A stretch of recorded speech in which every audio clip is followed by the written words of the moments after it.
అందరికీ నమస్తే. నా పేరు Mahender Goud, land investment advisor.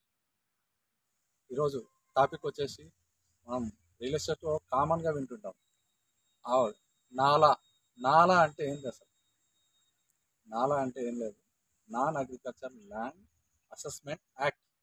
ఇది వచ్చేసి మనకి 1963 నుంచి మనకి అవైలబుల్లో ఉంది. ఇది అసలు దేనికి ఉపయోగపడుతుంది? ఈ నాలా కన్వర్షన్ అనేది అగ్రికల్చర్ ల్యాండ్ని నాన్ అగ్రికల్చర్గా మార్చి ఒక ప్రాపర్టీని బిల్డ్ చేయాలంటే, కమర్షియల్గా కానీ రెసిడెన్షియల్గా బిల్డ్ చేయాలంటే ఈ నాలా సర్టిఫై అవసరం. దాని ప్రొసీజర్స్ ఏంటి అసలు?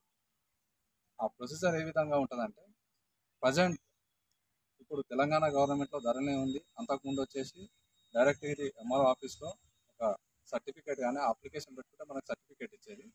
ఇప్పుడు వచ్చేసి ధరణిలో అప్లికేషన్ పెట్టుకోవాలి.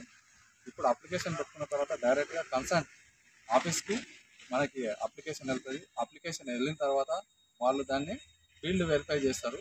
ఆ ఫీల్డ్ వెరిఫైలో మనం పెట్టుకున్నటువంటి అప్లికేషన్ ఏదైతే ఉందో ఆ అప్లికేషన్లో మనం ఇచ్చినటువంటి survey number, FTL, buffer zone, చెరువులు, కుంటలు, నాలాల పక్కన ఉందా అనేది వాళ్ళు ఫీల్డ్ వెరిఫై చేసి దాన్ని సర్టిఫై చేస్తారు.